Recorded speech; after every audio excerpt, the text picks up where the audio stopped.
Hi, I'm Aaliyah. And I'm Johnna, and And welcome to welcome Lit to and Lit and Loud. Loud. Oh, that felt real good. I felt that. I got a fresh Not a gimmick. clapper.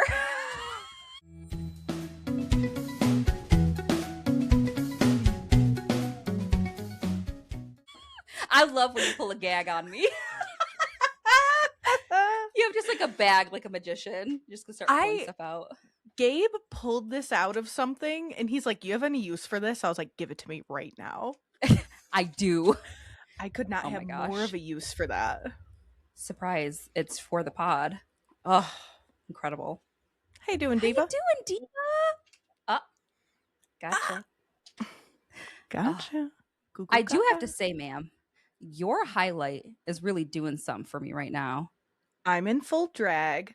I have put so much highlight on because I thought my face needed dimension. So we're just shining. Her lighting is eating. She's shining. She's glowing. I'm so happy. I fixed Oh, the orange issue for everyone following along in this traumatic saga of me being so orange every single episode. We're back. Well, since the time change, we're back. we're back. Yeah, the light outside be doing that to you. I have like beautiful golden hour right now. We have like a wall of windows right here, so I end up really lucky in the beginning, but towards the end, it's just room light and prayers, Mama. It's me opposite, where the sunlight Literally. does me the worst, and then it gets way better. So I eliminated the sun. So coming at you Surprise. live from the pod cave. Truly the pod cave. Oh, I'll get a nameplate for the door. that would eat. Well, what you reading? I had a little old reading week. I feel like we read a lot of the same things this week. And then the one thing that we didn't read in common, you have a hold on. So we can just this. So I finished 200 Monas by Jan Saenz. I loved this book. It is a weird girl book. It is a kooky girl book, as we know. It is, like I said, it's the book club pick. So I'm very curious to see how it goes over because the Monas are a sex drug. So sex is very much a part of this book, but not in a smutty relationship way. So I'm very, very curious to see how this goes over because we don't discuss smut a lot at the club. But yeah, I feel like this talks about sex in such an objective way. It's not like, it's just a conversation. right. I feel like with those weird girl books too, with club, they really hit for some people, and then some people are like, "This was not my tea." Hence, Patricia Wants to Cuddle, second book in the club. Yeah, definitely. So I cannot wait to see how this goes over because I'm really interested. The other thing, I'm reading two other things. So I really dug into A Novel Chance by E.S. Rosalynn, who's going to be visiting us later on this very episode. So stay tuned for that interview. We're going to do our little yap fest, and then Erin and Sam are going to hop on and we're going to ask them some questions. And then the third thing I'm reading that you are also reading is Late Bloomer by Mazey Eddings. And we love this book. Oh my gosh. It is so good. I know that we said it was on our TBR last time. We both jumped into it and we love it. And I will say, so I started it this morning and I'm halfway through it now, but there were three things that Opal said and like that were mentioned in the book. And I was like, this author is hands down a Swiftie. And we're talking, she said, the first fall of snow. I was like, that is straight out of All Too Well. So I looked up when this book was released because Opalite, in Ophelia, the other sister. Ophelia, yep. When Life of a Showgirl dropped, this author must have shit her pants because she nailed 2 song titles with character names before the album was even announced. Oh, I wonder how far you are too, because there were some obvious things that I was like, "That's The candle, gaggy." the First, flea bag, Taylor Swift. It was I three know. very us things. I was like, Huh? the call's coming from inside the house. Yeah, there's later on. It's not a huge spoiler, but they're like talking. The sisters are talking about like their dream house, and Oh, she's and they're like, gonna go "Oh, listen to folklore. exactly." I was like, "Oh my I god, just Johnna's eating this shit up." That's right where I am. But the second I heard the first fall of snow, I was like, this author's a Swiftie. And Big then I was time, like, oh, well, Opal and Ophelia. And then I looked it up, and the book came out last year in April. The author did not know and gaggy. nailed it. I cannot wait to ask her that. Well, I'm gonna I let you because know. that's your fandom, but that is so must have been completely gooped in the realest way. So That's so I feel exciting. that way very much right now because Taylor posted a countdown today, a 48-hour countdown, and Ominous. the background of the countdown is the Toy Story wallpaper. Not all my special interests coming together. Right. I assume that she has a song on the Toy Story Wow. 5 soundtrack or voices a character.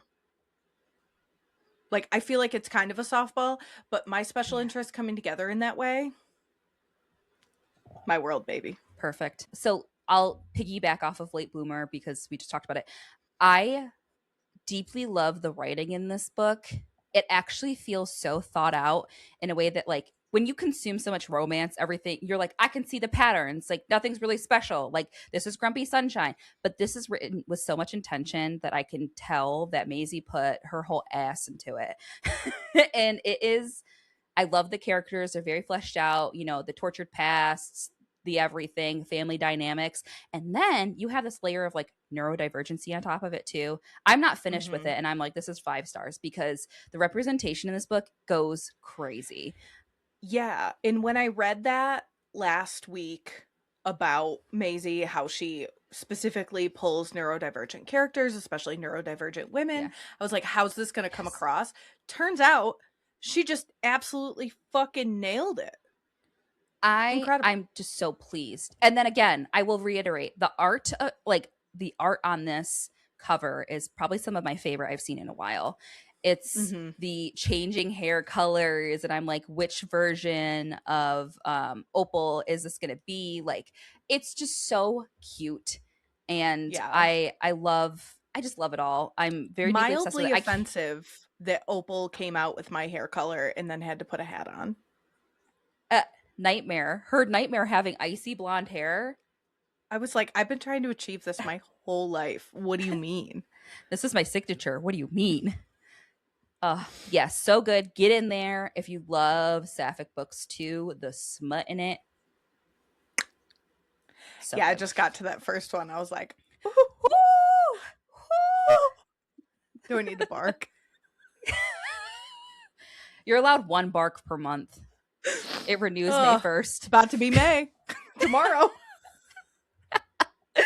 Borrowed barks. I have a TBR book.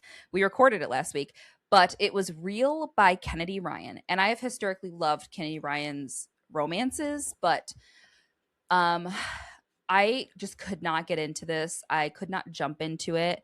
The characters are very complex and different, and like it feels very Kennedy Ryan in the writing, so I like that part, but I'm just not attached to these characters quite yet. So it's a DNF to revisit.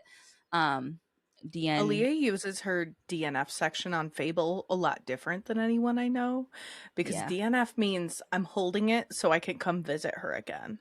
Yes, like I'll look back at her. Cause I mean that's what happened with Losers, and I this sent you in a You don't tizzy. gotta tell me.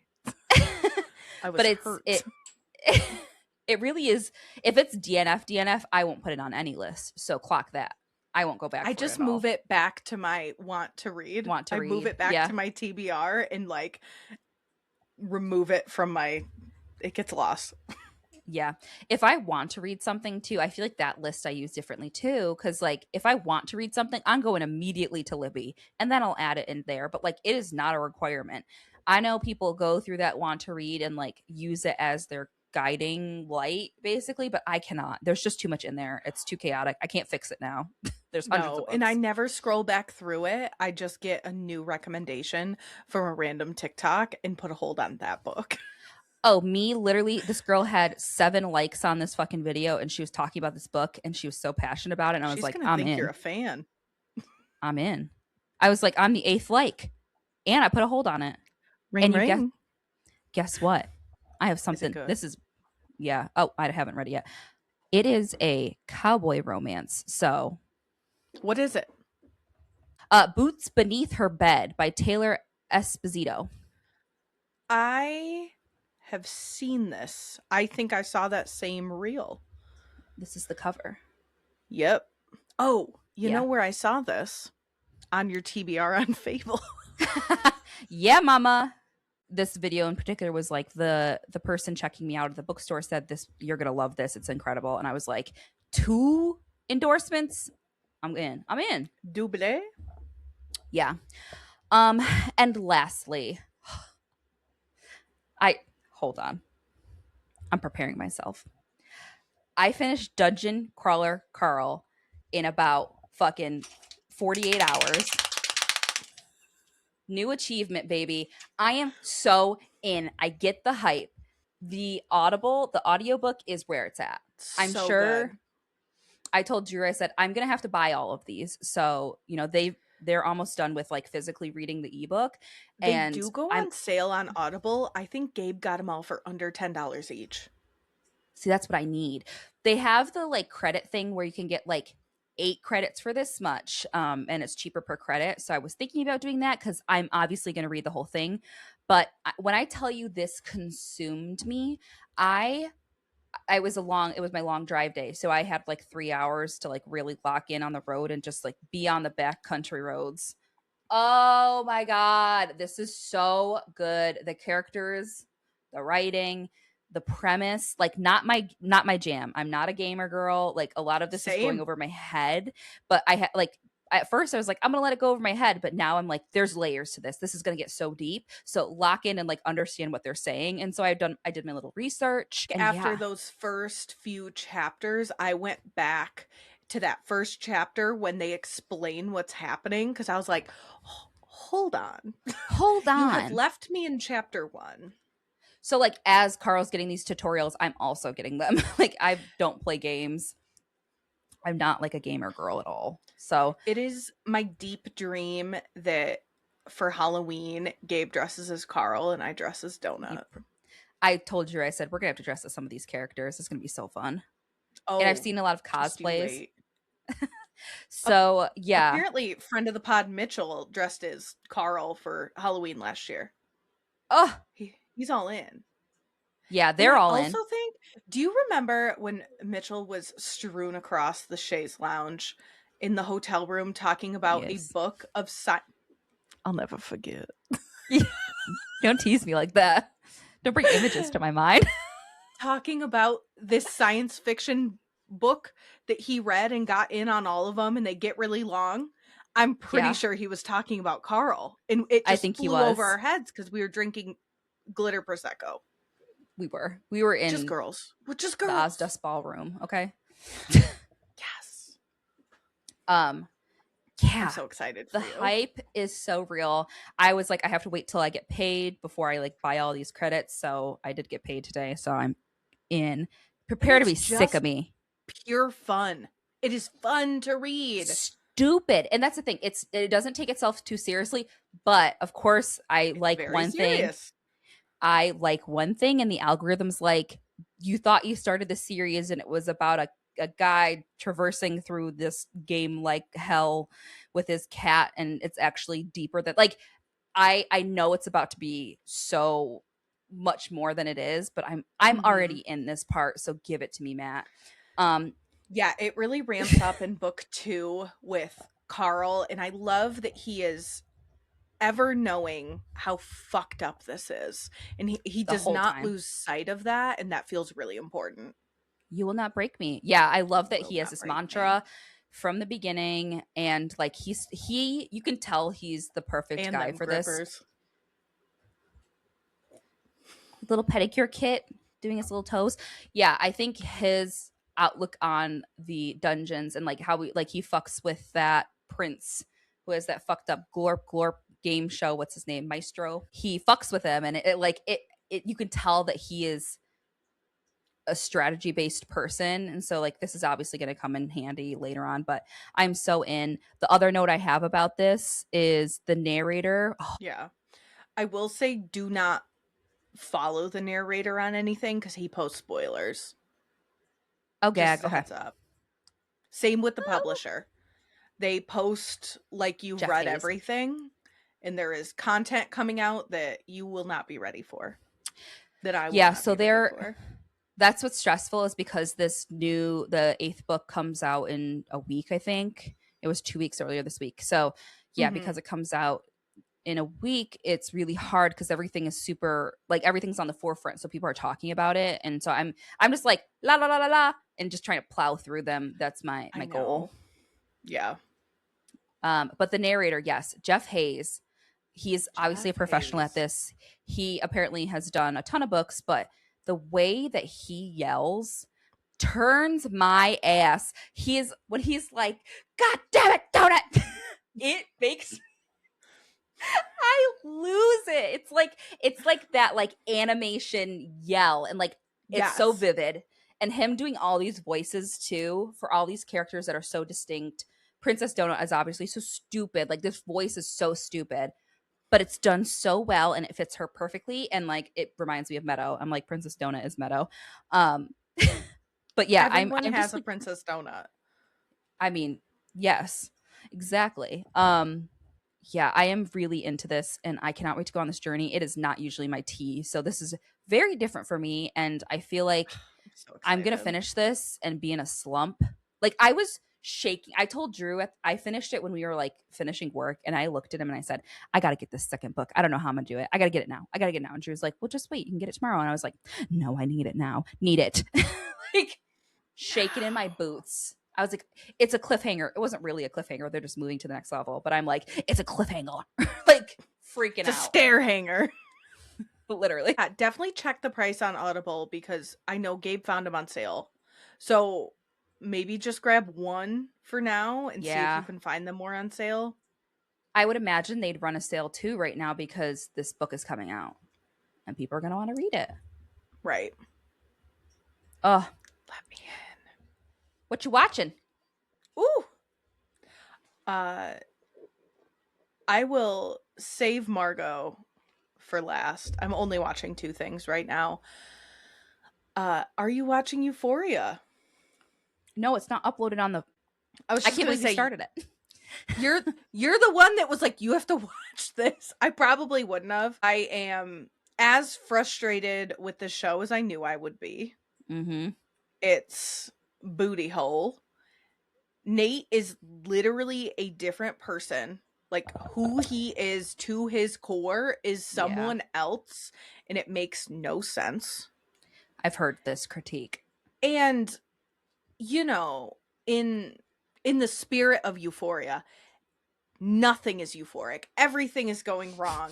It is a fucking nightmare to watch. It is super stressful. When I started the first episode and they gave me the first two seasons recap, tears welled in my eyes. I was so stressed out. I was like, okay. I guess. I'll give like a spoiler free opinion. So like Nate's real fucked up. You know him and Cassie are getting married.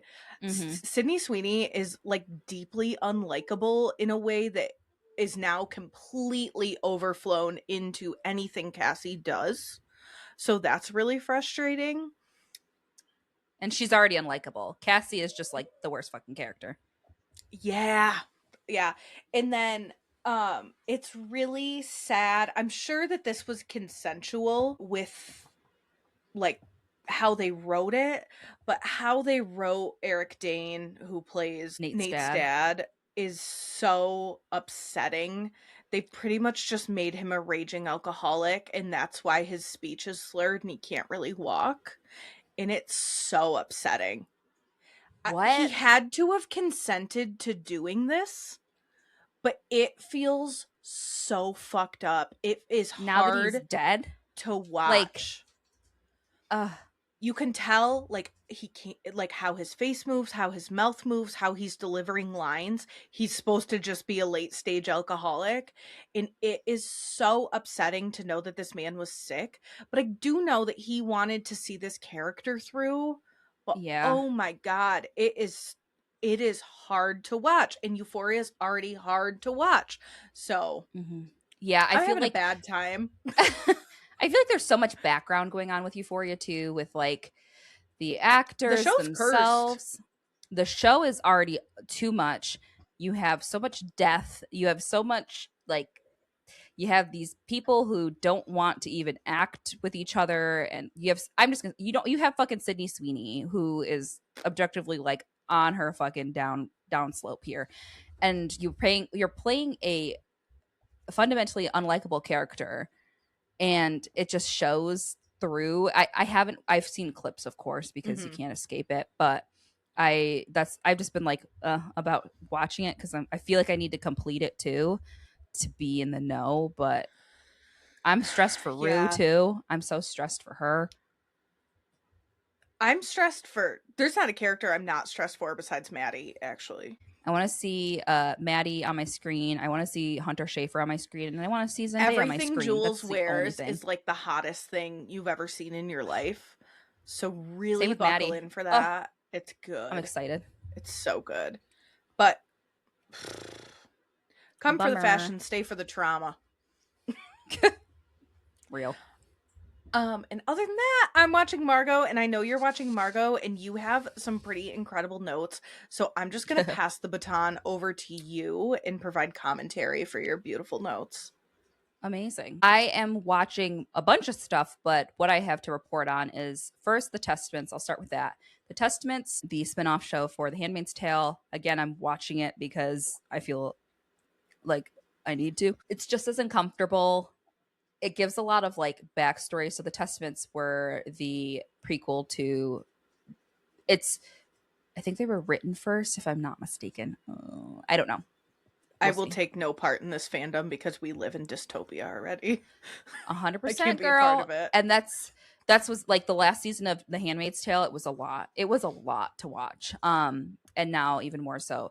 But the Testaments focus on the children that are the young girls that are being brought up to be these commander wives, and it is icky and yucky, and it focuses on June's kid that was taken from her. So she's now like in her teens.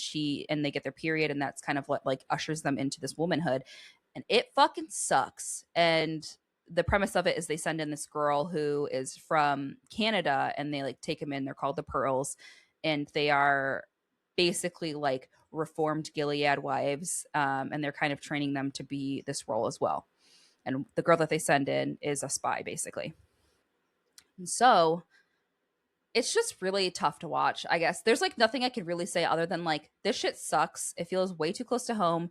It's like Yeah. fucking it, and these books were written like a while ago too. So it's like all of this information makes me overwhelmed. Again, I'm watching it only purely because it's available, I guess, and it was part of this world that I was when The Handmaid started, I was very interested in it, but it was a very different time. Right. At Right. least in the landscape of compared to now, I guess.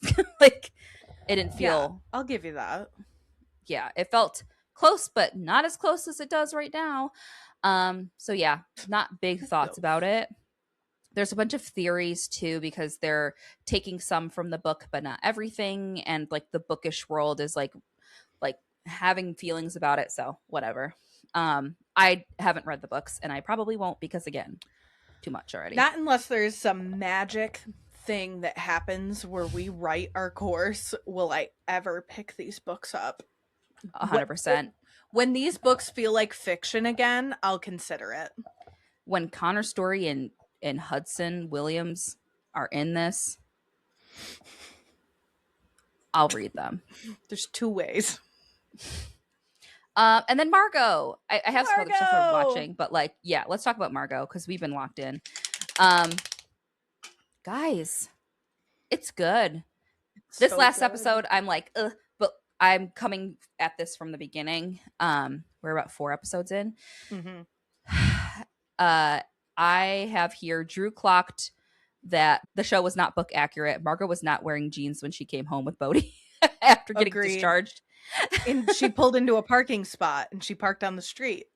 Right.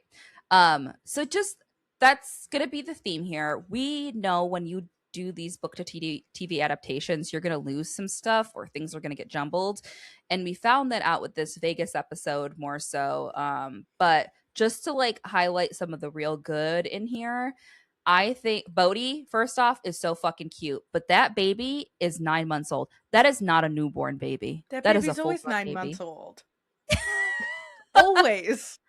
I'm like, what, especially in the Vegas episode, I'm like, that baby is not 4 or 5 months old. That is a 1-year-old that they're holding. Baby. But Bodhi is very cute. Susie and the way that she's stepping in the show, even better than the book. Even better. Yeah.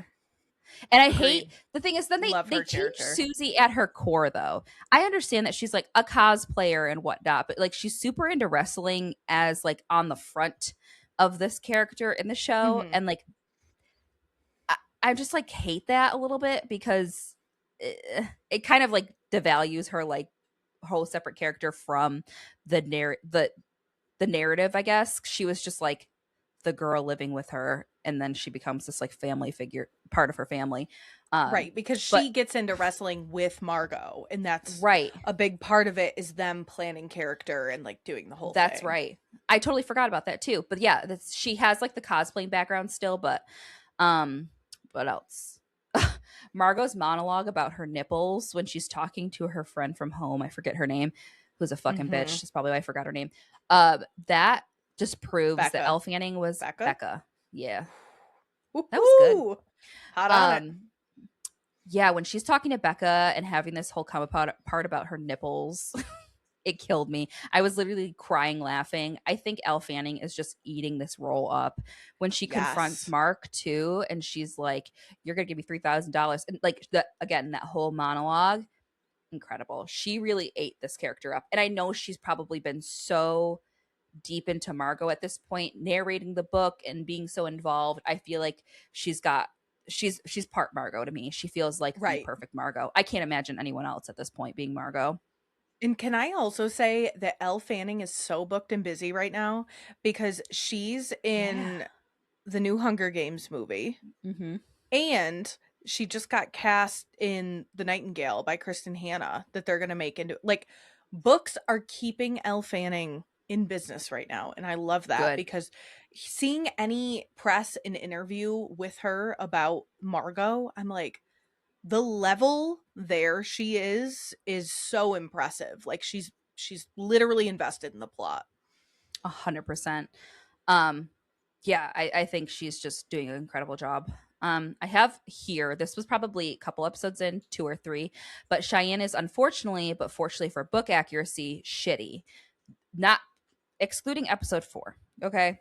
We'll talk about episode 4 as like an isolated situation, but she is feeling judged by Bodhi. Like she makes a very vocal point to like be mad at Margo because Bodhi's judging her. Crazy. And that like looks into the mind of this woman and how insecure she is. And we know this, like this is their whole dynamic. I think that how Cheyenne acts is a good example of them keeping something book accurate, but going about it in a different way. Yeah. Which is what we saw in the Vegas episode. Because we all know our girl didn't make it to Vegas. But when I saw her going to Las Vegas in this episode, I was like, oh, fuck. Yeah, like how are they going to do this? They pulled it off. They did. I'm not mad at it completely, but I mean, we were like, oh, this is not book accurate. This whole stuff, everything's made up. But the one thing I do like about Vegas, when she has these moments with Cheyenne, it does the bonding. You get their relationship more, where I didn't think we got that as much in the book. You could just tell they had a toxic mother-daughter relationship. But then she has this whole scene where Kenny's picking out the tie and she gets on a human level with Kenny. They're like really building this up because we know what happens. And I would be very surprised if they change that, because that's a huge plot point and shifts. It's like the climax and shifts the story into this chaotic point and even more chaotic point. And I just, it was a little hard because I was like, this isn't book accurate, but I can see why they're doing this. And then the whole dinner scene at her bachelorette party where she finds Right. out she's, doing OnlyFans, and like that felt like a very Cheyenne response. And like watching that Mm-hmm. fight, I was like, oh, this is Margo and Cheyenne. Right. And seeing that fight happen made a lot of sense. We got all these different conversations that we didn't get to see. Like Cheyenne picked out her own wedding dress instead of Margo picking it out for her. And that got substituted with her going tie shopping with Kenny, that added that layer in. Yep. And she told her wedding dress shopping that she was doing OnlyFans, but that happens at the bachelorette party. And that Mm-hmm. same kind of conversation still transpires, because when they're in Vegas, they have the conversation where Margo's like, you taught me everything I know. I think of all these things that you taught me. We don't get like the word for word, but she's like, you are the blueprint. And now I'm doing Mm-hmm. this wrong. You worked at Hooters to support me and you. And now I'm showing my yabos off and it's a problem. Mm-hmm. So I really feel like we touched on 5 or 6 different scenes that they omitted from the show by Mm-hmm. sending them to Vegas. I will say my biggest beef with the Vegas episode is this layer that Jinx is deeply in love with Cheyenne. Oh, that was my next point. All about Pissing me Jinx. off. Yeah, and like the whole bar scene, like this whole family dynamic, like it felt good to watch, but like I don't know. I Right. feel like Jinx, the whole gag about Jinx is that he's multi-layered in like the way that Jinx is, but nothing else. And that's Right. okay. And that works really well for this character, but like they're kind of building up more, I guess. I don't know. I don't know what they're trying to do. We won't see till You like the end, I know what guess. scene I would have rather gotten to witness? The scene where Jinx shows up at Cheyenne's house to get back together with her, finds out she's engaged, and then finds out that Kenny's a massive fan of Jinx. I would have loved to see that instead. Right. That's a great point. Yeah. Him riding up on that fucking bike. Fucking Jinx. I love Nick Offerman. He again is eating this roll up.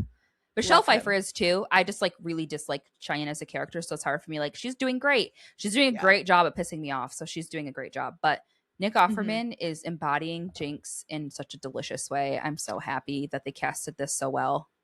Also, I feel like Nicole Kidman that he ran into in the ring before he threw his back out, they have to end up together by the end of the show, or they wouldn't have cast Nicole Kidman Nicole Kidman is this as like this blip. person.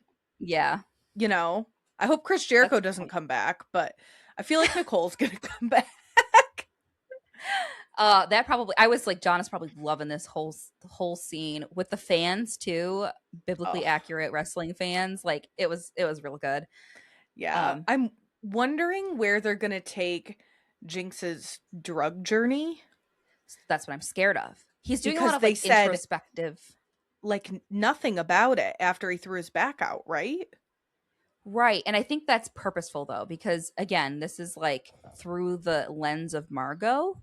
So at this point, she doesn't see this. Like she's recounting this experience, and Jinx is not on like, everything that comes after he relapses is part of the plot. So like at this Mm-hmm. point, it's not part of the plot, but you're right. Like she doesn't have the whole conversation like you can't be doing drugs up in here. Like this is, it's all very like glossed over after the fact that he leaves rehab, Right. you know.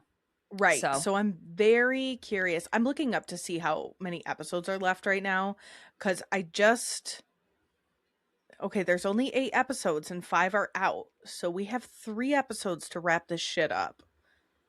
And I'm scared. me too. But again, I feel like they are embellishing some stuff, but to the core, I feel like they're doing a pretty good job Yeah. with the heart of the story, getting these emotions across, getting these people and their problems across. So I don't want to naysay it. I'm enjoying watching it. There are just a few, no one asked me, no one asked you. There's some tweaks we'd make. Right. No, I think this is also a little bit of a treat because we get to sit here and nitpick it and have our big feelings about it because we loved the book, but also recognizing, like you said, this was really well done. Like so far, it's been great. It's super fun. There's little like nods to the book without saying it. Like, And there's it's so really many. pretty to watch. Oh, very cinematic because it's Apple TV. We knew that though. And That's it's the gag with Apple. A24. And it's Yeah. A24, exactly. So you get all this cool, like the colors, the cinematography in it, like that eats. It really works for this too. Yeah, and I can't wait to see like more alien scenes of her. I also don't love that she's not the complete mastermind behind I the know. alien gimmicks they're doing. She spent a lot of time over there though in the books. Like she spent a lot of time with those two in the books. So maybe this is like this upcoming episode, but Mhm. there's another thing. Oh, they made a Hungry Ghost TikTok where they posted the videos. Did you see that? No, I can't wait I to. thought I sent it to you. I might have sent it on TikTok, which is I know not the move. Oh, miss me. I gotta text you.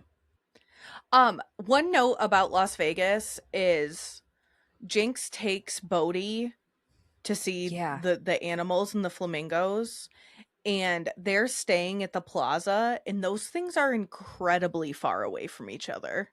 Like Clock like that. miles, like maybe 3 miles, and in the middle is just trash and tumbleweeds.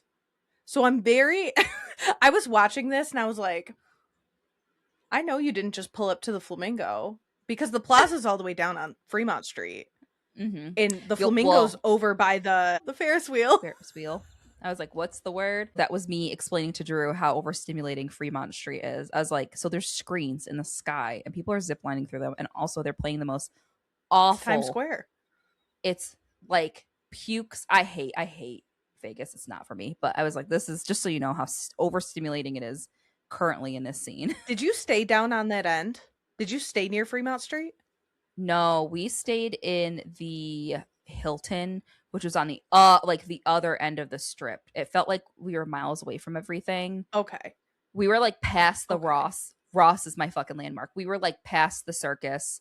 We were I don't know where the so Ross is. so many landmarks we had to But stop were and you cross. down by like the In and Out in the Ferris wheel? Even Also, further that Ferris down. wheel's like $50 to ride. So her ending up on that at the end of the night, I was like, no, you didn't. Notice she was Also, spinning. did you know that the Plaza Inn where they stayed is the only smoke-free casino in Las Vegas? Fun fact. They sponsor my slots guy. This is why I know this. Yeah. Your slots guy. A girl full I of forgot niche about him. interests. Yeah.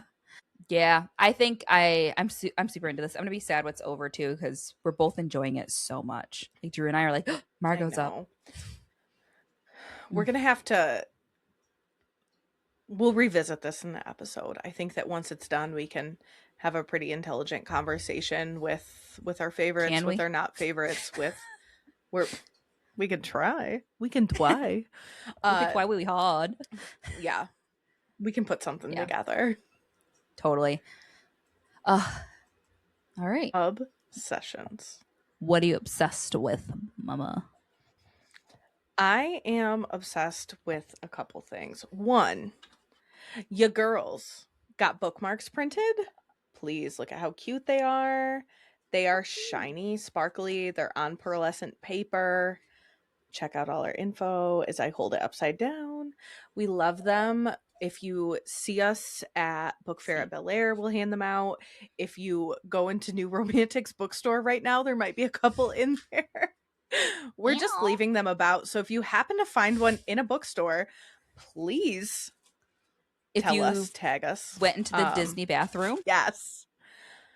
That is so funny. So yes, we will be handing out bookmarks. If you want a bookmark, email us and I will pay for a stamp and put it in the mail for you. How about that? We got you. Yeah, with a tassel too. We got you. Ooh. So I'm obsessed with our bookmarks. I have to show you the sticker and I have to tell you that I got the last one.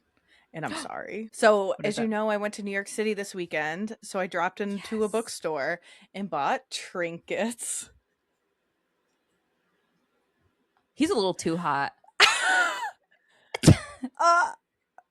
Not the look at his little cheekies.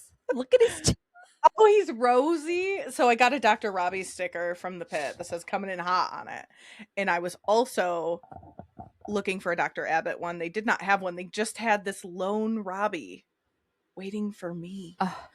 The bookstore was super cute. It was absolutely massive. They sell new and used books. It was Strand, which is like a huge indie bookstore in New York City. And then Yikes. the last thing I am obsessed about, I feel like I owe it to the pod to talk about the Savannah Bananas, but that is not my final obsession. I made it to the banana ball. It was cold out. It didn't rain, which was great. I had a ton of fun. I still don't know how baseball works, and they explain the rules to you based on you understanding how baseball works, which I don't know how baseball works, but I had great seats. It was super fun. It's kind of really overstimulating because like someone will be up to bat and then a marching band will walk behind you. And then they'll be like, and now this Broadway star. And I'm like, what? And then they're like, guest pitcher, surprise. And then there's pigeons flying around the stadium. There was just so much happening. I was like, the whole time. Fair. Did you expect? It was very fun, though. Like that is just an overstimulating situation in general. Baseball is just like, yeah, the guy that plays Michael Jackson on Broadway was there. Oh, yeah. And then the guy that is in Dear Evan Hansen came out and sang a song. Well, the mascots were in a slow motion fist fight. Baseball. And I will say, it's built for kids, but all the men are hot, and it's actually for the moms, on record.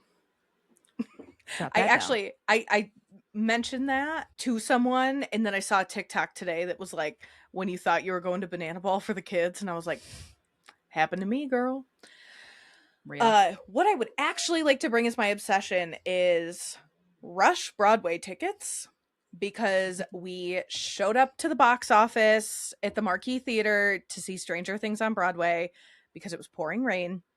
And I was like, I'm not going to go walk around the city in the rain. Mm-hmm. So we walked in there and I got $49 tickets. We got the aisle and the next one over. And then the two to the other side of us, because I looked online because I wanted to see the view. $175 each. So we got like the bargain of a lifetime on them. We could not have asked for a better view. We saw Stranger Things: The First Shadow. It was mind-boggling. You know when you see a video from like a Asian Disney park and you're like, how did they make that effect happen? What the fuck? Is this magic? That's how watching this show felt. It was incredible. The effects were unreal, and they've won a ton of awards, and they're all for audio production, special effects, that kind of thing. Lots of projection mapping, which I'm such a geek on because it's an Imagineer invented thing. I cannot explain to you what I witnessed. It was incredible. There was a scene where Henry Crewell's laying on a stretcher and he sits up out of himself, but it's two live actors because they both go to do different things. Cool. The things I witnessed, I was like holding Gabe screaming. So if you're a Stranger Things fan, you know nothing about this musical. It's not a musical. The show. It is a prequel to Stranger Things. Stranger Things. So strange. It is a prequel that takes place in 1959 with all the kids' parents in high school in Hawkins, and Henry Creel, aka Vecna, comes and transfers to the high school, and it's him effectively becoming evil and like going through all this stuff. But this musical debuted in 2023. It's still not a musical. This show debuted in 2023. And it was so cool to watch what was in there because it's unchanged and see what they knew that they were going to execute in the final season. Mm-hmm. because they show the creation of the Upside Down and they transport to up where Vecna in that final battle is. That visual was already established. They just showed all these the cave scene where he finds the guy with the briefcase. That Mm-hmm. is in the show. They knew it 2 years ahead of time. There were Oh. just so many pieces of this that were so cool. And on top of that, the effects were literally amazing.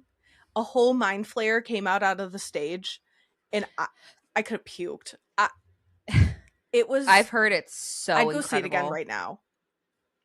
I would go I with you. I think those type of stage speechless. performances, it's really cool the technology they can pull out. Like Beetlejuice is a great example too. Uh, That stage set is another incredible one. Not I'm sure it's not as intense, yes, but really cool how they they. have the sand snakes So and they. Yeah, they represented the in between, like the all black with the water. Like that was on the oh stage at some parts, but they have a place where he switches like into his like brain and he's doing stuff, and there's like light. I don't even know how to explain it. There's like lights that come down and it's like the stage flips and it's so significant that he's somewhere else. yes, Speechless. It was the coolest thing I've incredible. ever seen in my life. Practical effects are so cool. Hmm. Seeing that, it literally looked like I was watching magic. And I have not a single note. Everyone ate. And it has a rotating stage. I was unfamiliar with the rotating stage until Hamilton, and I was like, did they popularize this? And they didn't, because they've been around since the 1800s. They kind But of have been, they yeah, just how they use everything is so incredible. yeah. It was so good. Everyone go see it. It was incredible. But walk up to the box office day of and buy tickets. In the I was gonna balcony's say, fine. oh yeah, the balcony is my preferred. Front end of the balcony, best spot. I like a bird's eye view Yeah. kind of situation. We were 5 rows back in the balcony in the like left side, but right by the aisle, so it was absolutely perfect. And there was Yeah, only one. You know how sometimes you're so far up you can kind of see what they're building behind? There was yeah. only one thing that they were doing that I was like, oh, I see where they're going with this. Not a single other effect was ruined. It was And that's a good, perfection. and you have to think like it's live. You can't like with musicals. I've only been to one musical, stage plays, whatever, stage performances. They have to be so on it in a way that we cannot, like there's no editing, there's nothing. Like I went to go see Kinky Boots, and Mm-hmm. the in Kinky Boots there's like these conveyor belts, and it's part of the number between before the intermission, and one of them wasn't working, and it was like literally fucking everything up, and like they literally just had to like dance it off on the stage and leave, and like we were left with Shuffle nothing. along and hope for the best. Yeah, like they just literally were like, and 5, 6, 7, 8 off the stage, cleared it out, intermission. Like, so to think of all of those practical effects happening and them having to be perfect, even more so. Hats off. I I would really love to see that. cannot. There was a scene where someone falls and there's like a screen in the back where something is happening and they are Mm-hmm. falling and they literally fall in front of your eye holes in slow motion in real time. I, Girl, I how? cannot even explain to you what I witnessed. Magic. It was so good. Literal magic. What are you obsessed with? I am obsessed with one thing. I haven't gotten to talk about it. I Tell think I me. only mentioned it slightly. It's starting my garden. I am obsessed with the Oh, thought your of little it. greenhouse. Yes, I got a cute little pop up greenhouse for my seedlings. And I only did that because, we moved to Maryland and everyone was like, the weather's great. The summers are great. The fall is fantastic. We've experienced one season that was like normal for Maryland, and that was fall. Fall lasted about 2 months as opposed to 2 weeks in New York. But the spring has been so cold. We've had frost. I killed two of my indoor plants because I set them outside thinking that they were good one day, forgot about them, and there was frost the next day. So it's been real cold, and of course now it's raining because it's spring. So I'm like itching to get back in my garden. Mm-hmm. I have beautiful big plans for some flowers and some veggies. But I have my seedlings. My cucumbers are fucking killing it. My zucchini, so far so good. I can't wait to get them like in the ground properly. But I'm learning a lot. I'm trying to like watch videos at night, so I'm not like, what do I do with it now that it's big? You know. Put it But in the that's all ground. I have. That's all I have, honestly. I'm obsessed with like I always love having a trip planned, you know, an excursion, but I'm sure you feel this Mm-hmm. too because you've been moving even more than me. I'm just like, okay, I'm here for a while. Like I'm here, I'm set up. Like I don't got to do too much. I have my Getting weekends again. back from Florida on Monday and then traveling again on Saturday was like, huh? Huh? Yeah. But yeah. Yes. Okay. Well, this is the last you will Yeah. hear from the two of us because next, literally in 2 seconds, it will be four of us. Yes. We're gonna shuffle you over to future Johnna and Aaliyah with our interview with E.S. Roslyn. Okay. Ooh. All right, we're in. Okay. So today's guests write romance that lingers, stories about timing, trust, and the courage it takes to really let yourself be seen. Their work is rooted in small town familiarity, lifelong friendships, and love that feels fully earned. Behind E.S. Roslin are two incredible women. Erin is a part time virtual assistant and editor, a full time mom, and someone who has worked across multiple industries using her background in math and computer science before finding her way to writing. When she's not reading or getting her ideas onto the page, she's drawing, crafting, gaming, or dancing wherever she is, whether her kids approve or not. Sam is a career educator and a literacy expert who creates meaningful reading experiences in and out of the classroom. She is the creator behind Samanthan Secondary and the founder of Book Fair at Bel Air, a free, all ages bookish event in Maryland. When she's not working, she's got a Diet Coke in hand and she's keeping up with her daughter. Together, they are E.S. Rosalind, and we are so beyond excited to have them join us today on Lit and Loud. Welcome, Sam and Oh, Erin. thank You're you. so I think that was the best This intro is we ever amazing. got. Yeah, I'm loving Yeah. it. Guys, Usually it's just, my hey, heart. welcome. Yeah, Welcome to Lit and Loud. welcome. Yeah. That was well, beautiful. welcome. Okay. Thank you. We are so happy to have you here. We are going to dive right in. We always ask each other, what are you reading, watching, and obsessed with? And we would love to hear what that looks like for both of you. I would love to hear what Erin is reading, watching, and obsessed with right now, too. Throws me under the bus first. Like, yeah, that's a true best friend right there. I'll tell you what. Okay, so what I'm reading currently right now is the Stormlight Archive by Brandon Sanderson. Mhm. What I'm obsessed with.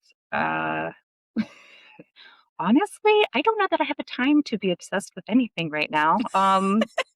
It's mostly Real. just my life is like kids and doing everything down. I don't know about you, but like my kids are winding down with their school year, so everything Mm-hmm. has to be happening right now.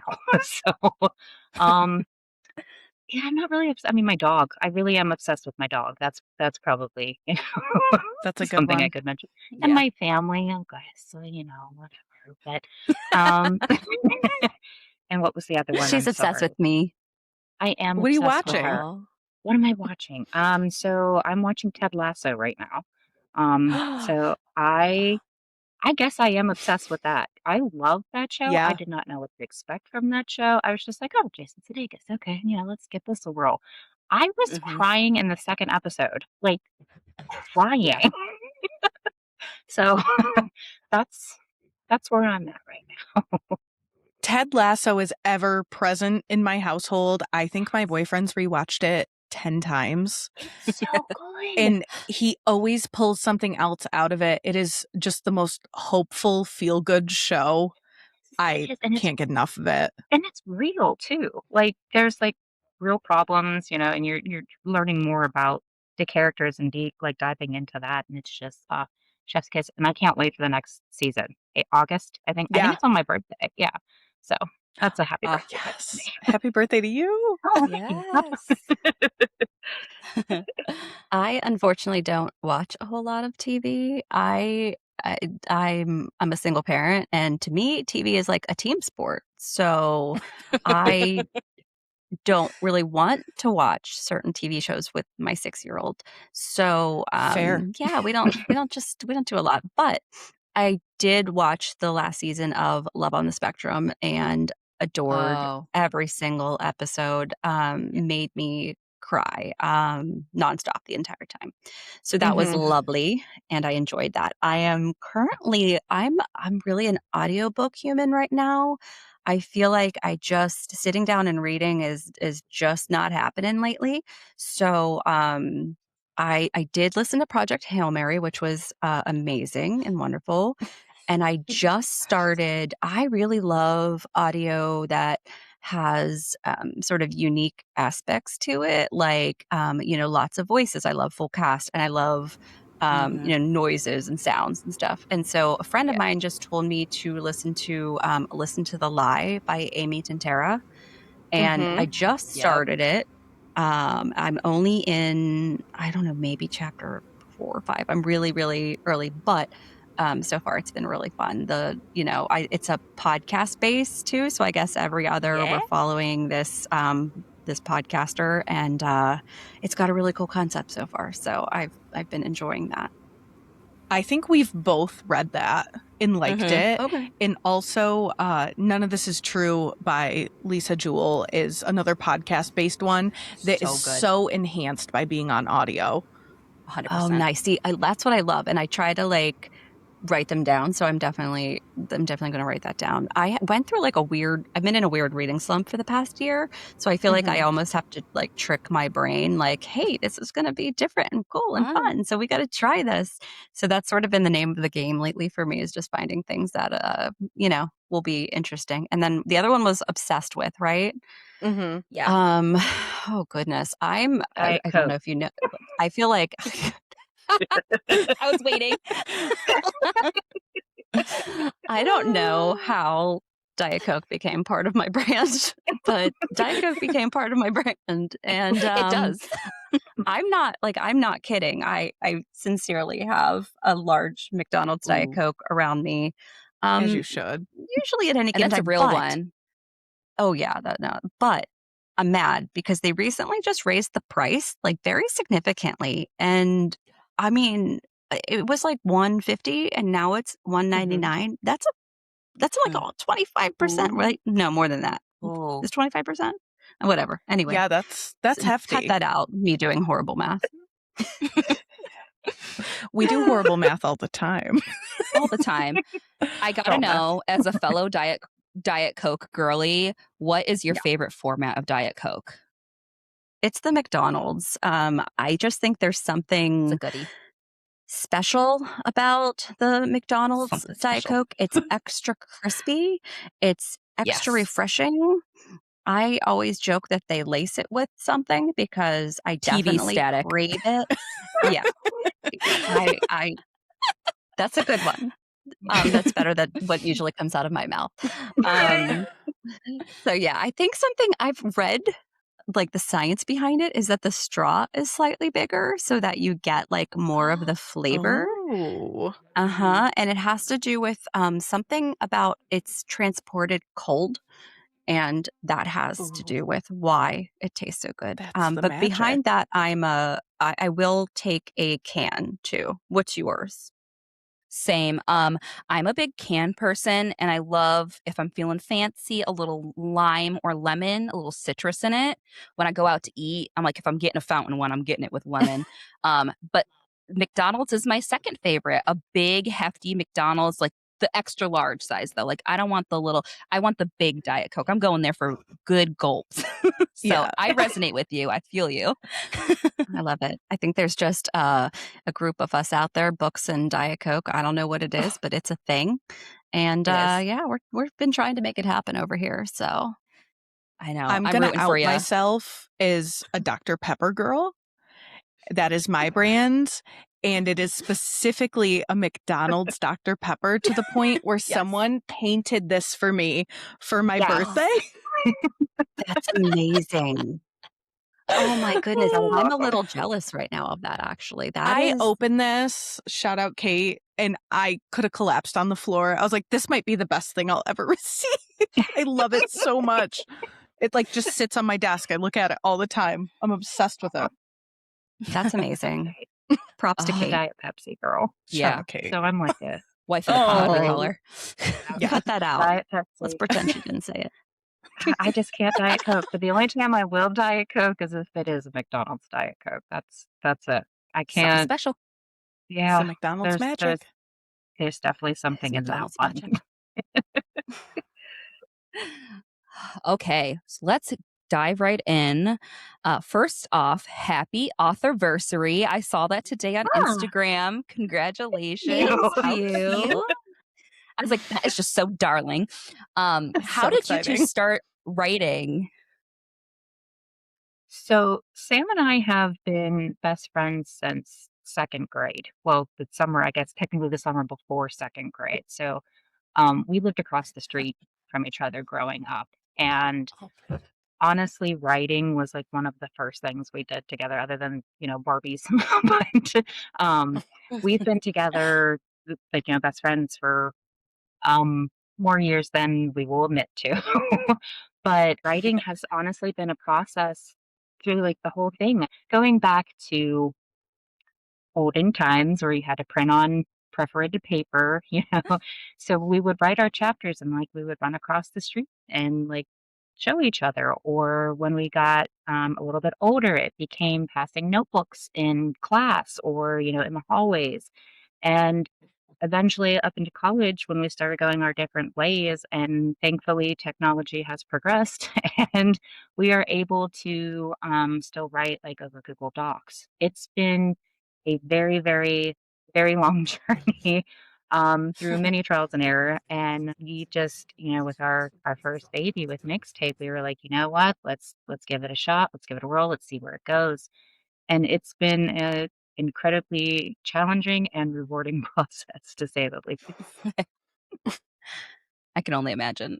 Yeah, that's incredible. I love a best friend story. As a best friend based podcast, we get it. Like there's something Yes. so intrinsically aligned. Mm-hmm. I love it. We also love a best friend duo. Aaliyah moved away last year. We lived in the same tiny little town, and she moved and she came back finally. And I was like, we have to start a podcast because I have to have sanctioned talking time with you. And having something formal, I'm sure you feel the same way about writing, having something formal to glue you together on the books is such a good way to keep in touch. Yeah, like We're Sam's actually kind of all- ridiculous, and we don't really need that. Actually, we are in each other's phones all day, every day. Well, us too. So, yeah. In fact, I think we might need the opposite. Somebody needs to get in there and be like, Chill. the Just other chill. way. I don't know if you guys do this, but we like will have different conversations over different platforms. Like, she'll send me a snap and we'll Yep. start talking about that, and a text message has something else going on, all at the same time. Yep. Yeah. And then you have the added layer of a shared social media that you both manage and you communicate. Did I send this to myself? Did Johnna send this? I stand pretty for pictures, and that's about it. Real. Yes, we are very much in the same boat. Yes. I'm willing to bet, like us, do you have the things that you both are very good at and you kind of like try to stay in your lane? Yep. Yes. Good. I Big time. edit. Aaliyah's doing social media. I like there are just certain things that make so much sense for each other to be doing them. And the second the idea of the podcast came up, it was like, okay, I'll edit it. I know exactly how. Like, I love a tedious task. So if it takes 6-7 hours for me to sit down and edit the podcast over a couple days, I'm down. And then she edits a social media clip and she's like, this is the worst thing I've ever done in my whole life. My nightmare. I know. My nightmare. Yeah, no, I feel like that is the beauty of working collaboratively. Like Johnna and I just knew we are so aligned creatively, and it was like this just makes sense. And we're so strong at so many things, and together we're like the best unit. So I'm sure you feel similarly. And writing together, like that has to feel so rewarding. Rewarding?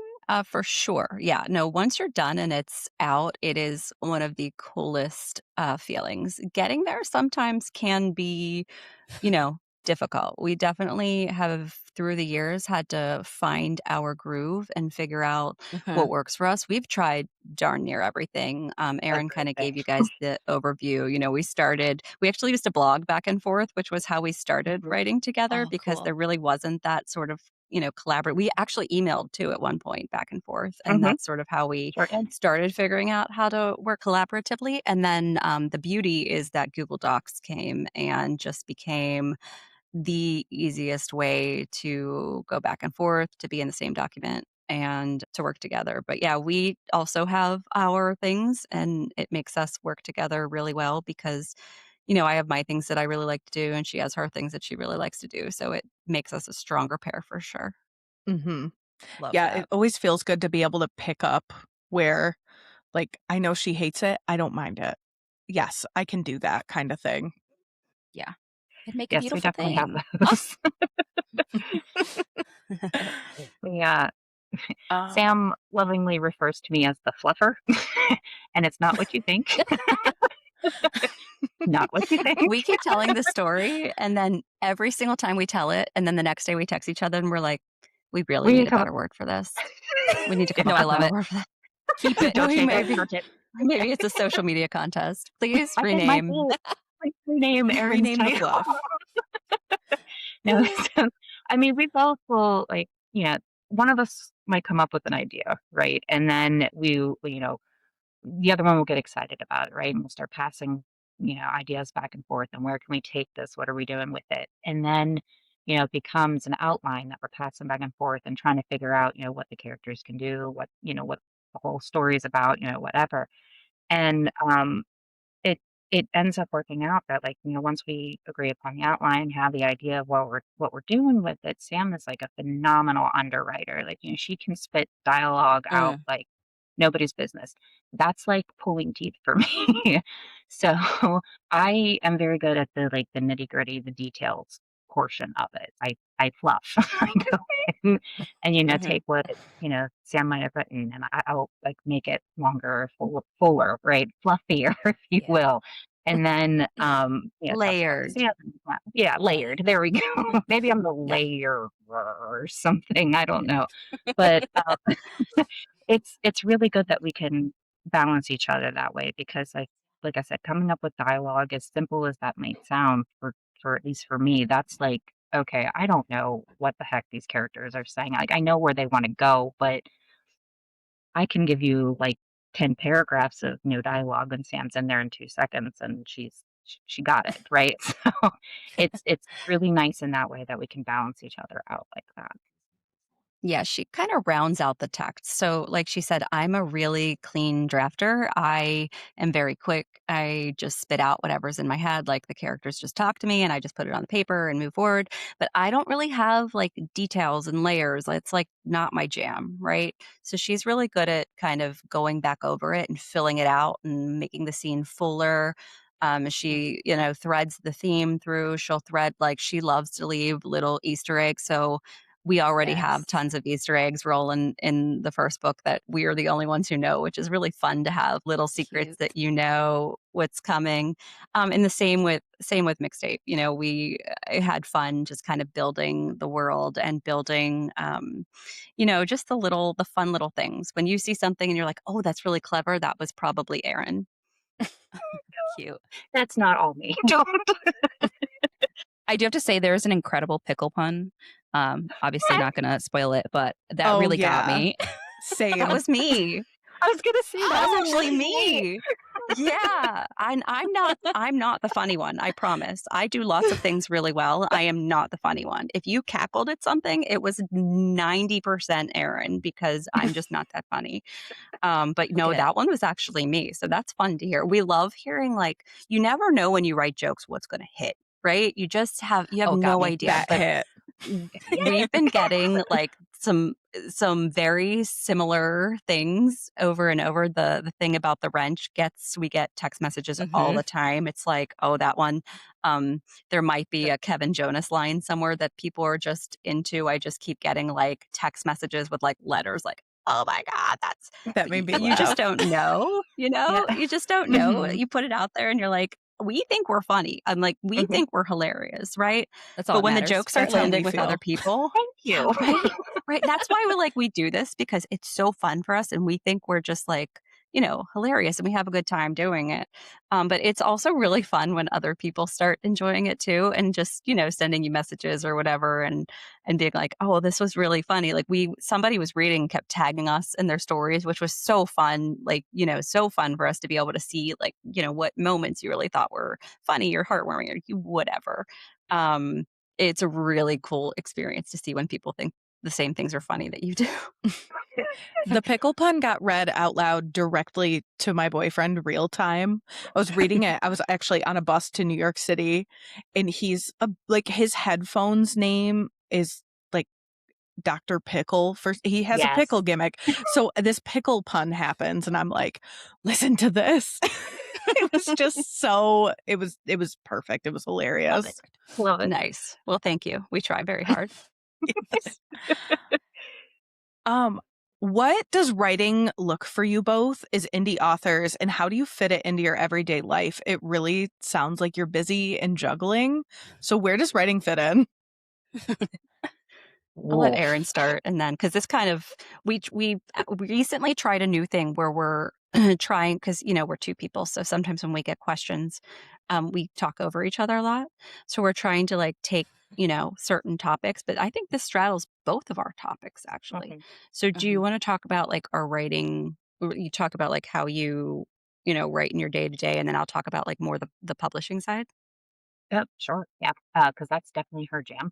I don't even know where to begin, to be honest with you. The writing process for us is like how we talked about before. Like, once we get the outline going and we decide, yes, this looks great, let's move forward. Sam will usually start, well, it depends. So for our mixtape series, we did kind of like a back and forth thing. One of us had one character, another had another, and we went back in and blended to make sure it sounded like the same voice, kind of thing. But with this one, we started out that way. Like, okay, you grab this character, you grab this character, and the next thing we know, we're crossing, right? Because it's like, hey, I have to take my kids somewhere, or hey, I have this appointment, or hey, do you think you can do whatever? It is a lot of, hey, I might not be able to get this, or I do got this. However you want to look at that. We mainly say, okay, we go in with the idea of, Sam's going to write this. I might come back in afterwards and fluff or make bigger, layer it. And then, I might grab the next chapter and she'll jump in. So as long as we're following the outline, which was one of the newer things that we made sure to start doing is following the outline, because I am the person that will, like I said, take 10 paragraphs to tell you this, big long thing. And she's like, hey, let's wind that down a little bit. Cause I'm very, very wordy, as we say. And Yeah. she can get like straight to the point. So we do balance each other out in that sense. To answer a different part of your question, how does it fit into a busy schedule? With anything, because I do a lot of stuff and people are always like, how do you do so much stuff? And I think, with anything, it's making sure you have a schedule, making sure that you stick to your schedule. It's discipline at the end of the day. It's being like, you know what, we have a publishing schedule that we have to stick to. We give ourselves deadlines. We make sure that we're sticking to those deadlines, because if you don't get books out and sell them, you can't make new books. So it's, one of those things where, hey, we need money to make another book. So let's go ahead and figure out how to get this one out. For me, it's really fitting in time wherever I can. I like to write at night. So usually after my daughter goes to bed, I will write an hour-ish, especially when we're in a draft stage. And then sometimes weekends, I'll crack a couple chapters out. I've been known to crack a whole bunch of chapters out right in a row. I can do that pretty quick. And then Erin's more of she comes in and out, as but I will say when we are like on a deadline and editing, Erin is the night owl, and I can't hang. Yeah. I There's been cannot. many a I'll be nights like, where okay, I gotta go to bed now. I will still send her text message and just be like, listen, when you get up in the morning, just XYZ, please. Because there, I mean, Yeah, I will write at night to a point. yeah.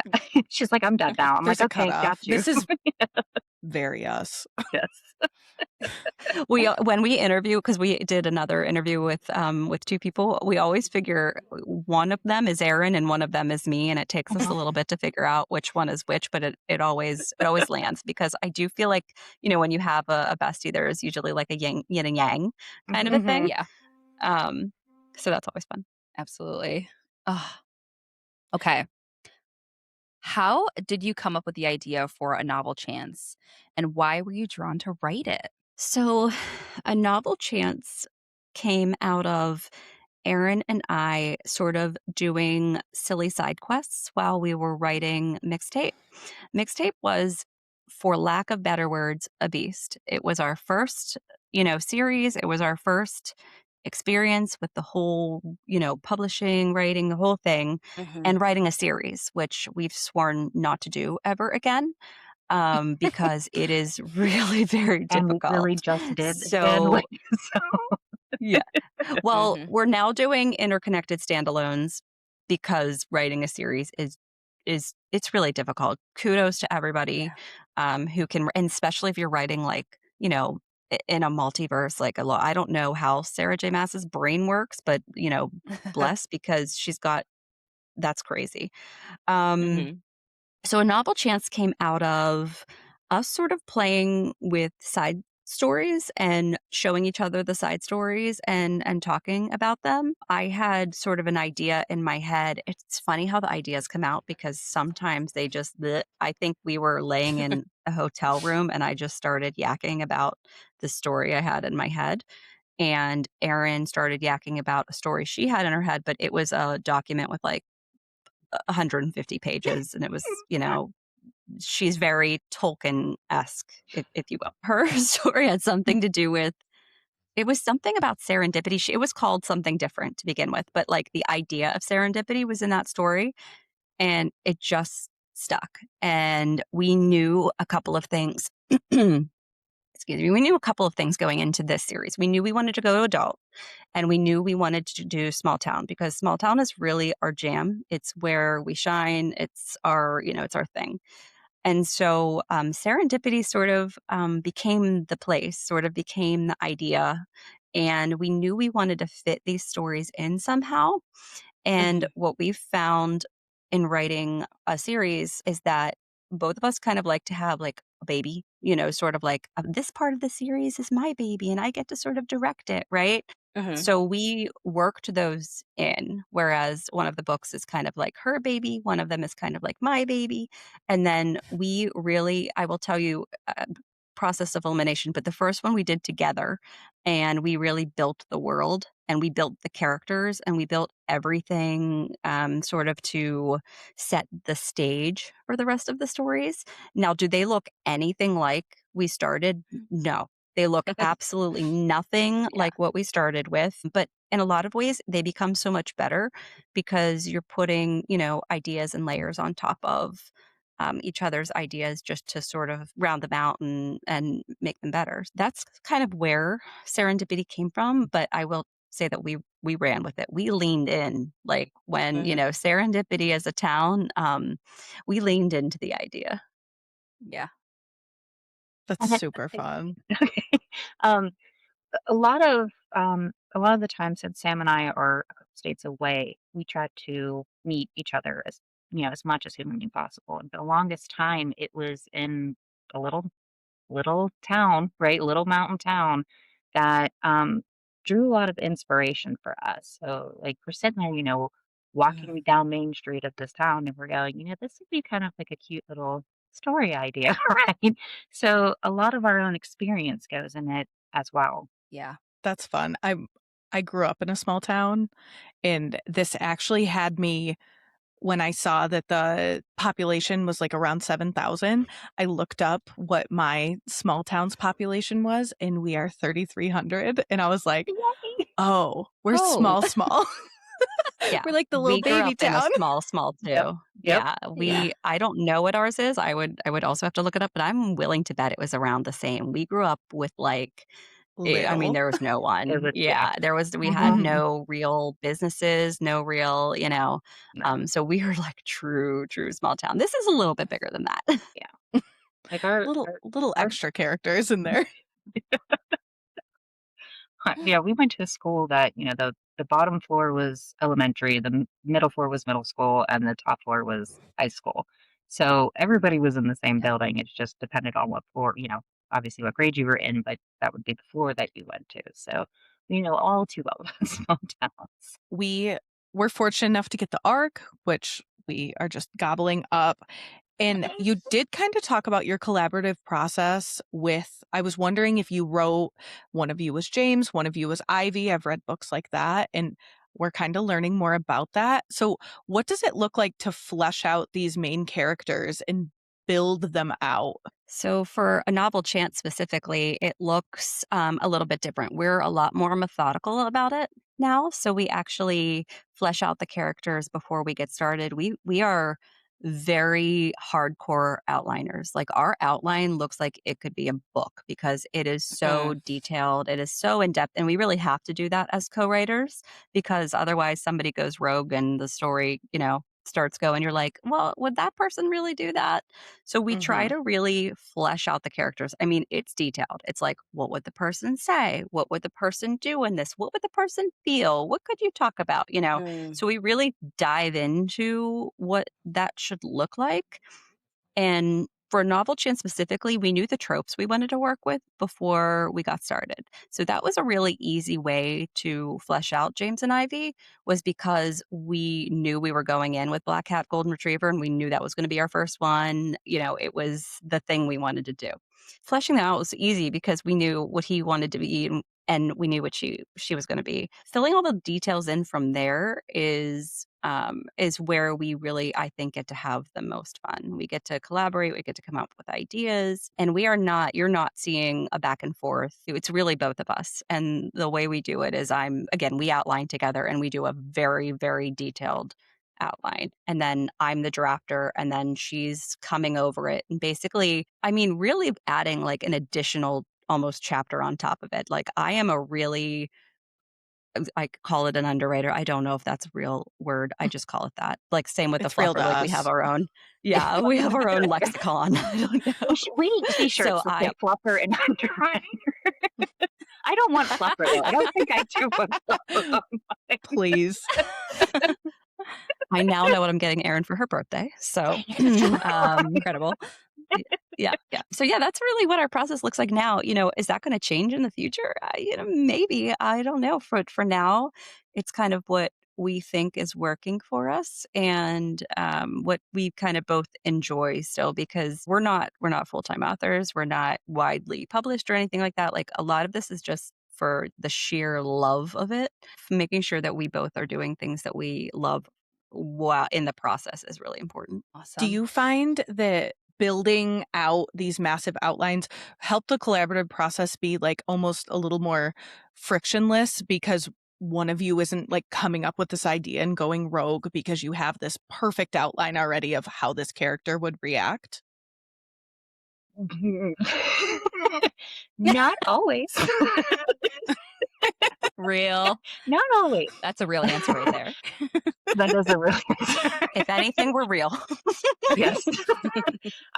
So yes and no. That's really the best way I can describe it because, one of us might just wake up the next morning and get a text message that says, hold the phone, like, hold up, just bear with me as I type all of this out, right? Yeah. Yeah. Like, so we'll have this whole big idea and fleshed out, and we might even be 4 or 5 chapters into the process, and somebody just goes, hey, what about this? And then you go, oh, okay, I'm rewriting everything I just did. So, there are instances where that happens, but having that outline, because the first draft of Mixtape, our first baby, it was chaos. We were like, this is awesome. We're just going to talk about anything what these characters will do and da da da da da da. And we got our first edit back, and that was or like our first, our first edit review, whatever you want to call it back, and Edit. it Yeah. wasn't so yeah, it wasn't so good. It was like, hey, you might want to point here. So we then had to definitely refine the process, obviously. So the outline absolutely pulls us in, reins us in a little bit, but we are not opposed to going, I just came up with this really good idea as I'm writing this chapter, and it could it could change the series to, be better, right? So we do play off of each other when that happens because, one of us might have that idea and then the other one goes, oh, you know what? We could also use that for, whatever part of the book that, it could also apply to. So we do adjust, but we do try to stick to the outline. We also try to really do what's best for the story, and we try to keep that front and center, especially now, like this far into our writing journey. I Mhm. think that, more than anything, we want to produce something that people are going to resonate with. And so if whatever we're coming up with is not the best it can be and somebody has an idea that could make it the best, or even better, think we're at this point really open to hearing that because I think that's how the best Yeah. work comes is being able to be open to, what we had on the page, but then also kind of what could be. Because sometimes even what you have on the outline doesn't work. We got to the end of a novel chance and it wasn't working. It wasn't flowing correctly. Things were happening in the wrong chapter. It just didn't feel right. So we ended up having to adjust. We added chapters, we moved things around to, make it flow better. But, there's still, even when we're outlining, we're going back for there's a lot of like trying to sell each other on certain ideas sometimes. Sometimes it's like, no, this is a really good idea. Hold on. I'm going to tell you why this is a really good idea. Yeah, sometimes we've got to, sell why it's a good idea, which is fine because again, I think it does make it better, because they're listening to your sales pitch and they're like, okay, maybe, but, here's this thing. So, I think at the end, as long as your focus is making sure the story is really the best it can be, all of the, silly bickering and whatever, is, it's it's second nature Right. because we've been best friends since we were 6. So you can imagine. But there's also like that foundation there where even if there is some friction, if there is some arguing, at the end of the day, that's not someone who's going to be out of my life. And I'm not scared of that. That doesn't, Yeah. I don't even think about that. So I feel like I can say whatever I want. I can just, Mhm. uh, whatever, and it's going to be fine because we're going to figure out what the best thing is for the story. And then at the end of the day, there's still love and respect and like all of those foundational things there that have nothing to do with a story. Right. I mean, and that's just like those pieces are part of this collaborative effort.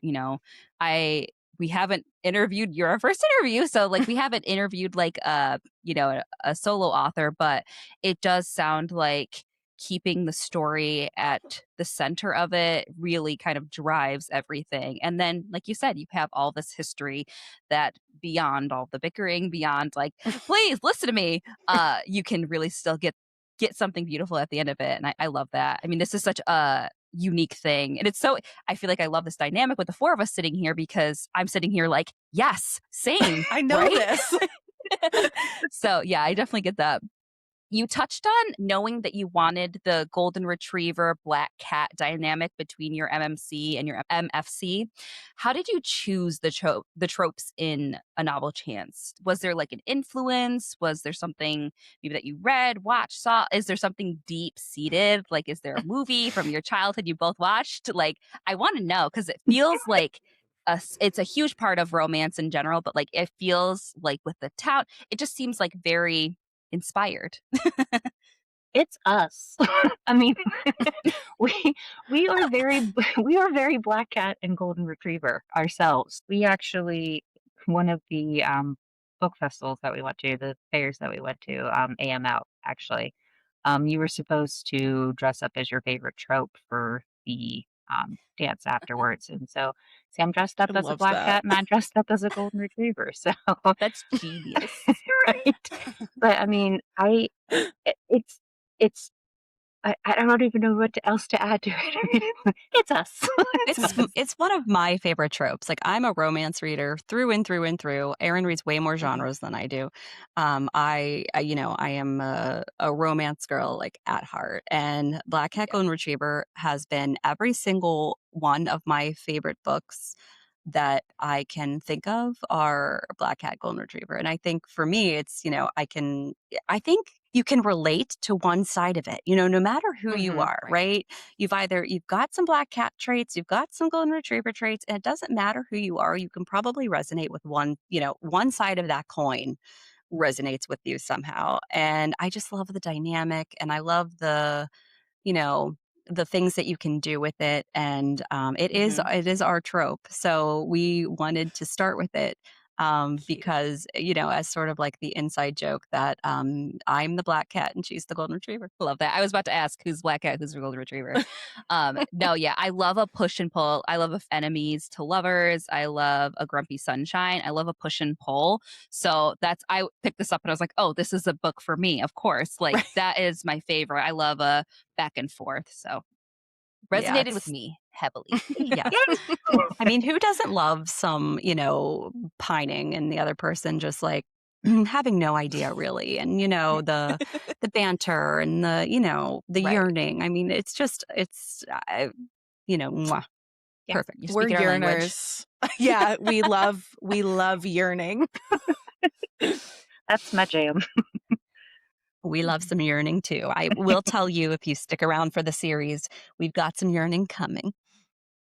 Yeah, you're not getting rid of us. We got grumpy sunshine coming. We don't want to get rid of everyone. We just want to collect people and keep them in our pockets. Keep coming, please. We love everybody. Keep coming. We saw that there was a map on the book. We love a map. That's such a good moment of establishing for a book, in our opinion. How did you really go about building Serendipity is equal parts setting and character? Because you've talked about how these are going to be like standalones, but they're tied together. And we resonate so much with this little tiny town, and especially like the fall of it all. Like, I can picture every little piece of this that's built out. I assume it's the fluffing, but how did you like stick on this and build that out? Because it's so incredible. So Sam actually was like, hey, we should have a map and you should draw one. And I was like, okay, cool.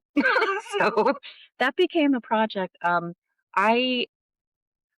goodness, she has been like I'm going back to Spanish 4. Like, we were in Spanish 4 together, and it was our senior year of high school. And I know you're cringing already, but I have to say it. We we had a project. Like, really, the only thing we had to do to pass this class was to do this one project, right? And so we somehow convinced our teacher that, you know what? Let's work on it together. It'll be the best thing you ever had. It's going to be a big, giant comic strip that you can stick up on your wall in the classroom. It's going to be great. Sam's like, I'll do all the Spanish. You do the drawing. I said, bet. So I spent Spanish 4 drawing comics while she filled in, like, the different things. So, I mean, art has been part of my life for all of my life, to be honest with you. So whenever she said, I really want this map, I really want people to be able to connect with the city that we're trying to town that we're trying to come up with. She was like, so I think you should, draw it. And she starts like sending me all these like pins, like I like this style, I like this. And I'm like, okay. And I end up with like this giant like picture on all this graph paper. And I am, again, showing my age, but I'm not as tech savvy when it comes to, art using the computer. I'm back in the original paint days, right? So I have like, I can do a dot at a time kind of thing, but a pixel at a time. That's what those are called. But so I just like I drew it out, and Sam's like, okay, let's hire this out. We'll give it to somebody who can actually take the vision and make it, actually usable. She was able to find somebody, and they did a wonderful job with, turning our idea into semi-reality. So a Yeah. cardboard-sized reality. How about that? I can build on that a little bit. So she kind of answered the first part of the question, sort of like technically, how did we do the map and how did we come up with it? Yeah, that is Erin's design, Erin's drawing. But we did hire someone to digitize it because we haven't figured out how to make that happen yet. But we'd like to at some point. We hired an awesome artist, and she actually did our front cover and our map. So that's the same person. Oh, that's fun. Yeah, Listen, it yeah. meshed perfectly. They're perfectly Yeah, well done. I she would say they work so well. Thank you. She did such an amazing job. Her name is Yeah. Louisa, and we tag her, and so you can follow her on Instagram or whatever if you people listening, if you want to find her. So yeah, that was sort of the idea, and all of our favorite small town romances. The map is just the thing, and what I love most about the map that people don't even know yet is how comprehensive it is. It spans every book we're going to write. So you don't That's even so fun. know what you're about to fall in love with yet because we haven't given it to you yet. There are pieces of this map that are so important to the overall town, to the overall story.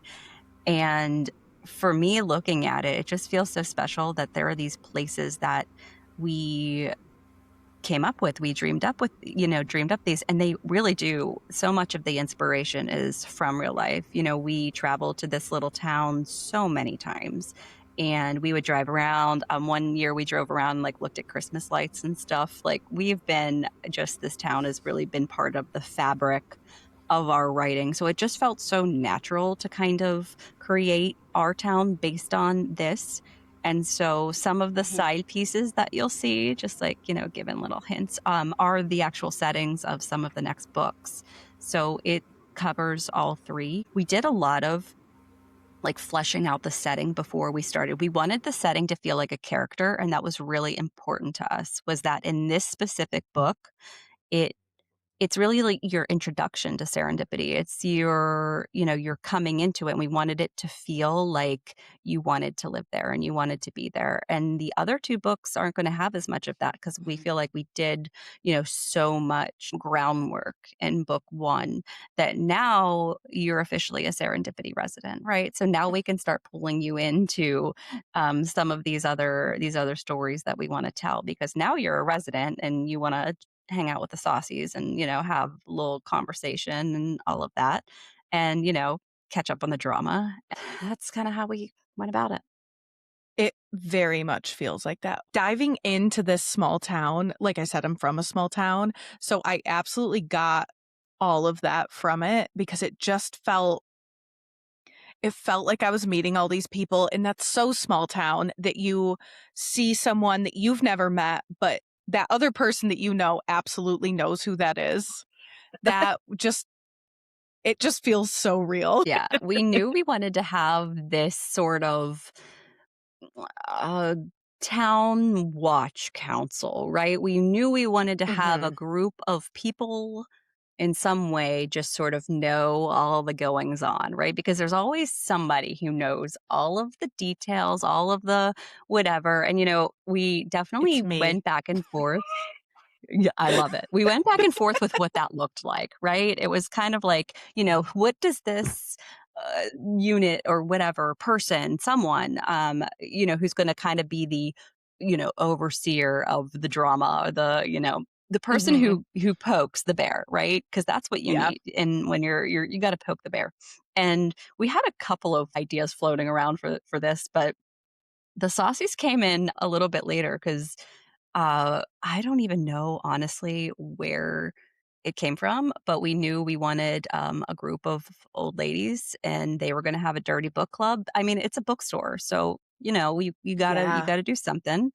And they really truly became our favorite thing to write. I mean, they were just There's always that one character or characters that you're like, this is who I want to be, right? This is who I want to be. Yeah. This is I want to be able to say whatever I want to say. I want everybody to think what I'm saying is funny because it is, right?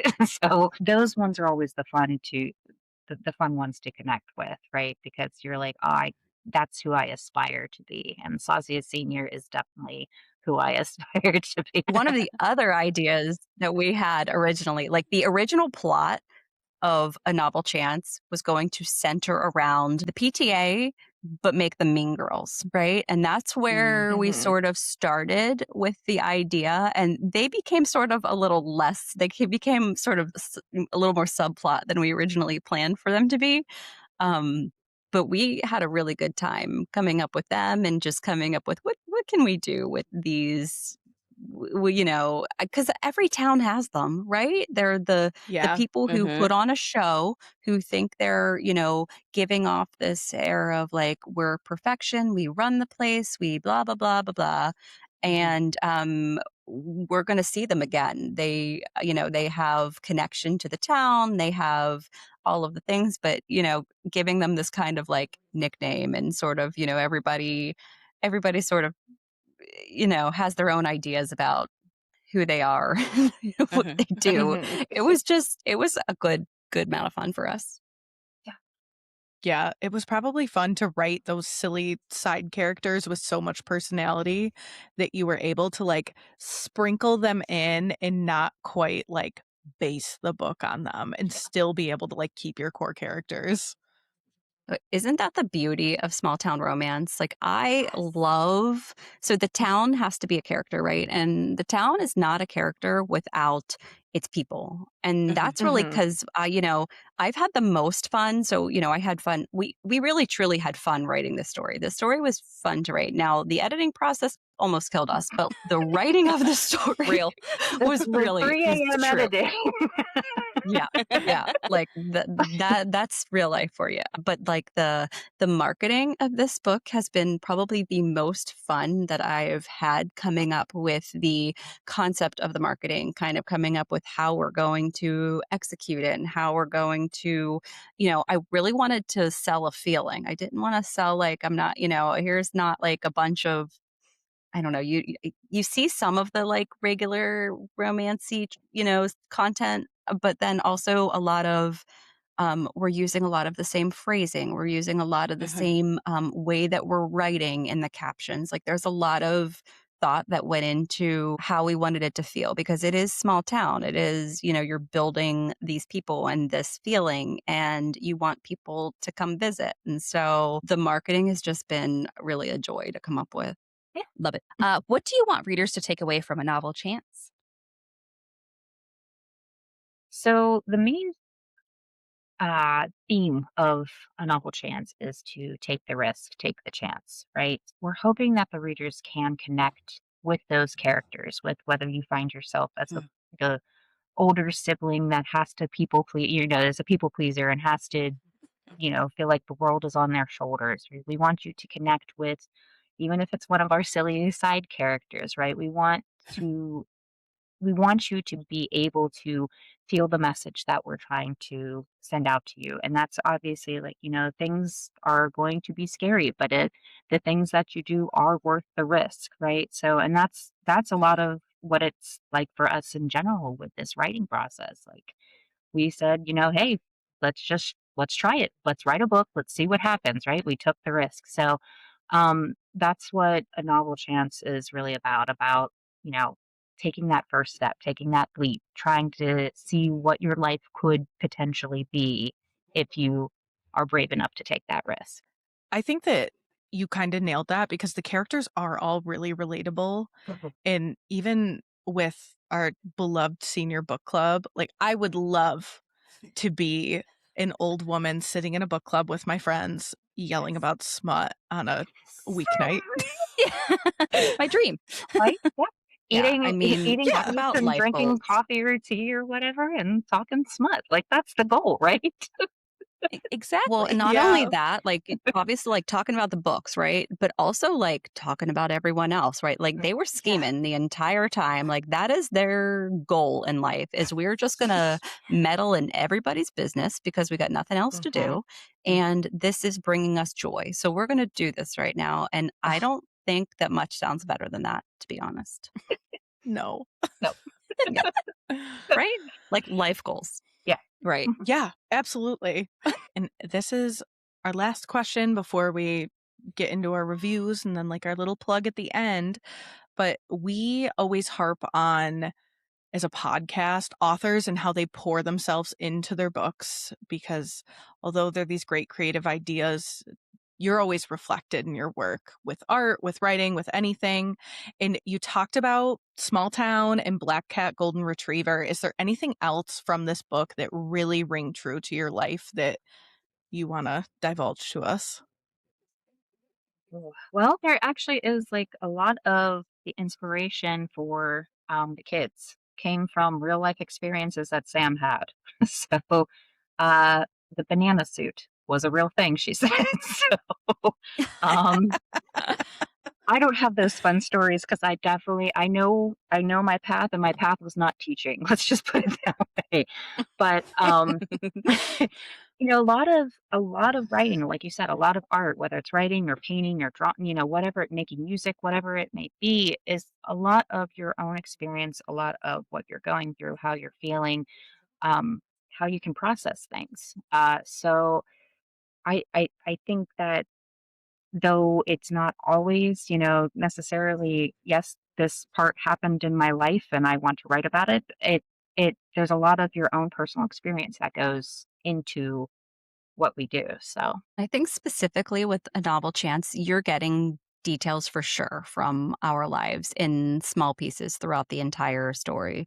But I also think you're going to see more in the series, especially as we are going to tell different stories. That's 2 and 3 are much more contemporary than 1. 1 is way more rom-com. It's light, it's funny, it's, but we are at our core contemporary writers. Mixtape was super contemporary. And, I think we've had a lot of experiences over the however many years that we've been sort of outlining this that really have contributed to what you're going to see down the line. So while A Novel Chance isn't necessarily a lot of the feeling of us specifically, I think books 2 and 3 have a lot more of that.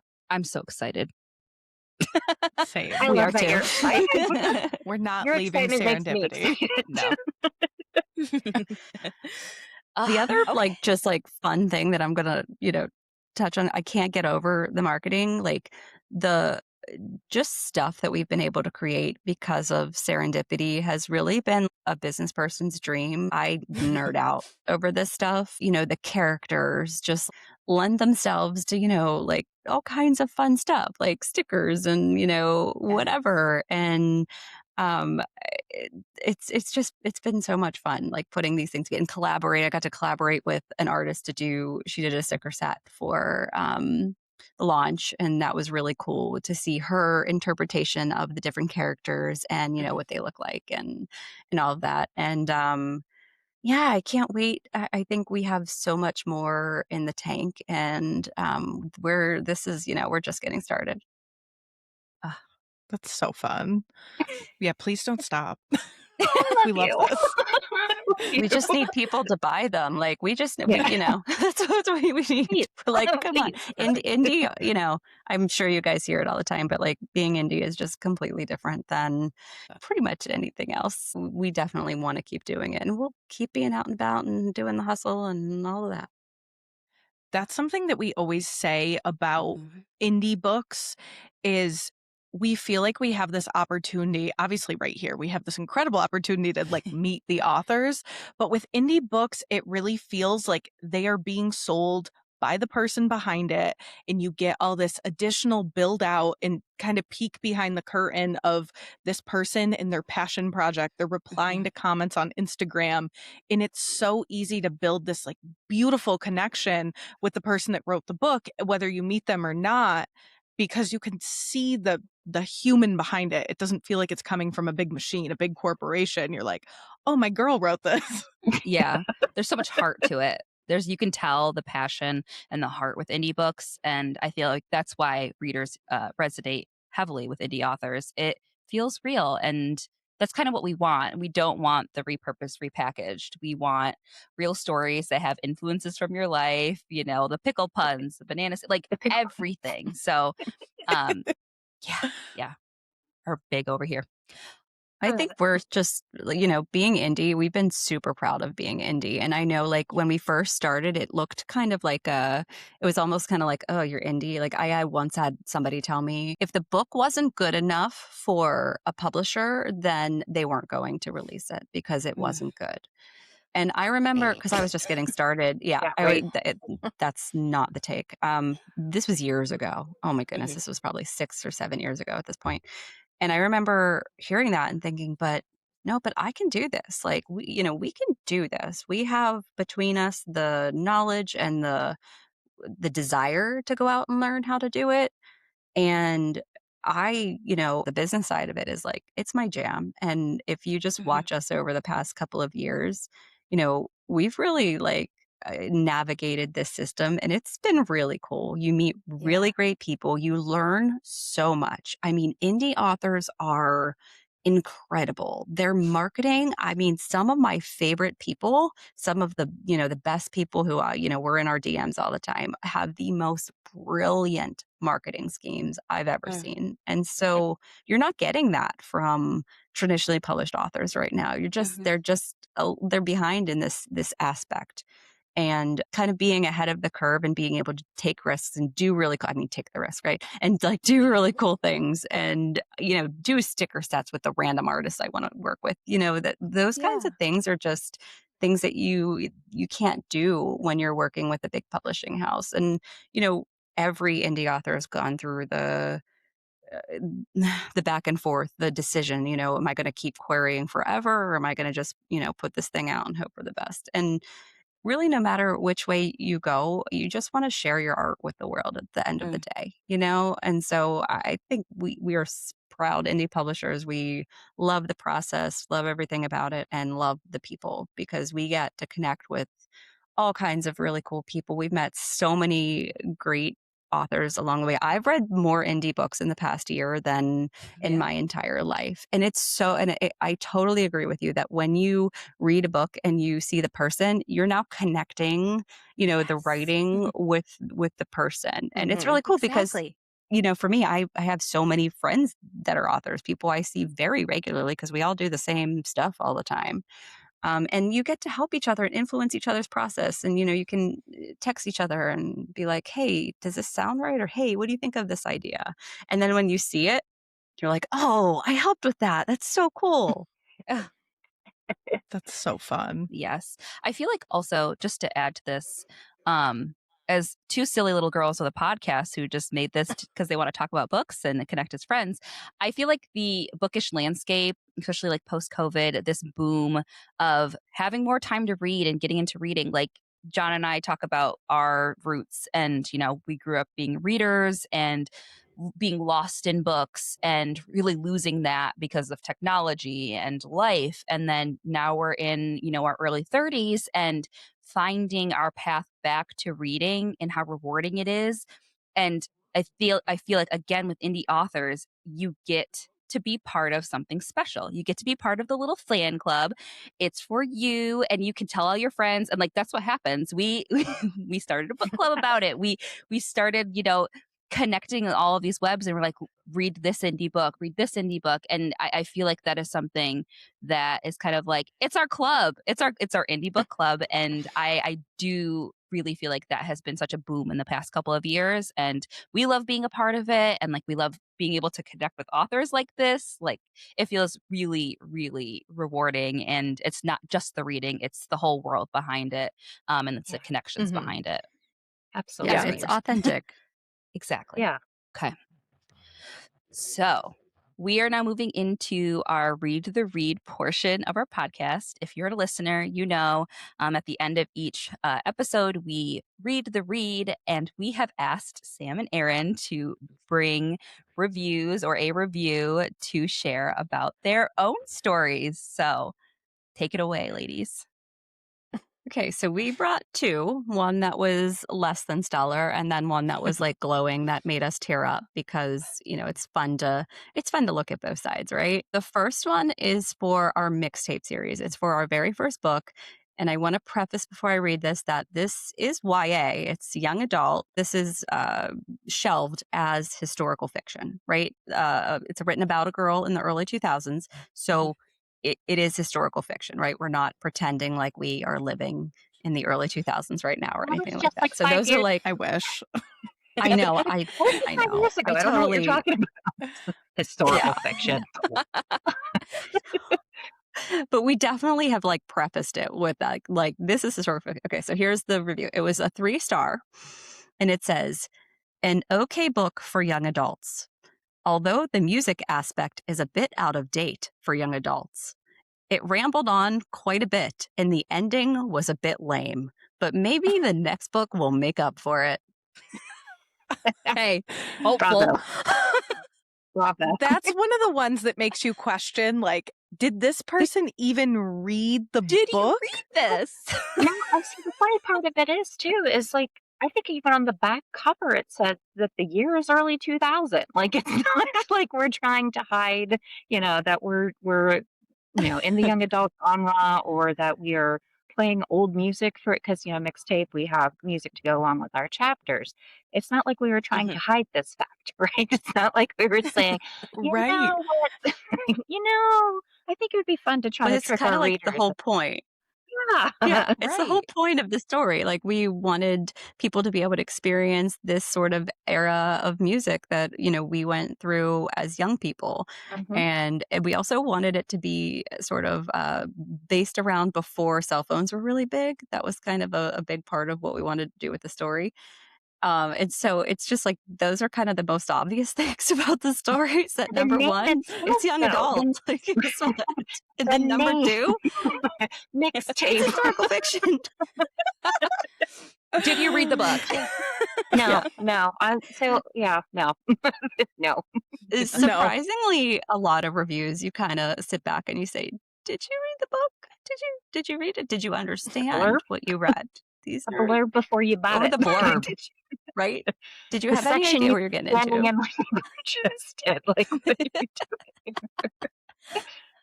Yes, but at the end of the day, we do respect our reader spaces. We don't respond. We don't do any of that, even though, I think all authors have thoughts and feelings about that because sometimes you're like, Yeah. you are mean and I can't respond. Like that's not, Right. you can dislike a book without being mean. That's just how it Absolutely. is. Not every book is for every person. So, Mhm. okay. And then we brought one for a novel chance because a novel chance is still being read right now. So it's interesting and actually really exciting. We currently have more reviews for a novel chance than we do for mixtape 2 and 3 put together right now. So we're super excited. That's Cool. really great momentum for us. Here's a really good one. I won't read the whole thing because it's very long. I'll kind of paraphrase. This has been my favorite arc I've gotten so far. I wish I could read this book for the first time again. I love the comedic timing throughout the book. The book had me laughing out loud and kicking my feet so much.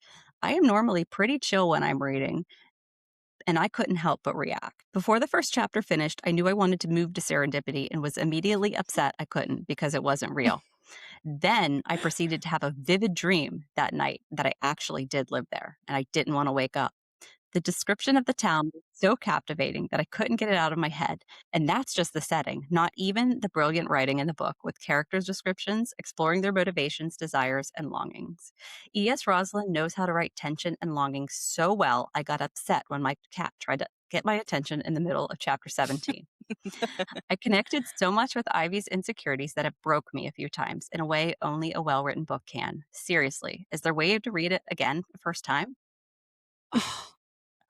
My heart. And tears. I can't even imagine how good that feels. Oh, I mean, they said it. They said Yeah.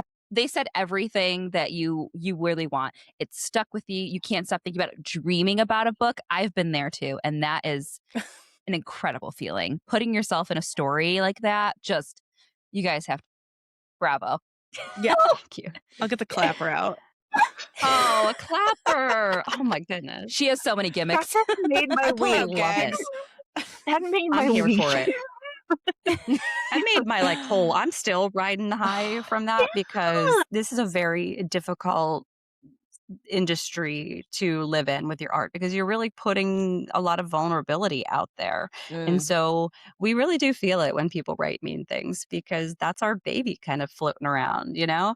And this one was just, oh my goodness, wherever you are, you lovely reviewer. Thank you for making our entire year so far, I think. Seriously. Yeah. No, and Shout out it's reviewer. incredible. Seriously, and it's incredible, like, when you have those experiences talking about being, indie and then going to all these fairs and seeing all these people, like, it's not like we're forming these big long lines where, a person comes up to you with a book and you spend like 2 seconds with them signing it, right? Like, "Hi, what's your name? Here's your signature," right?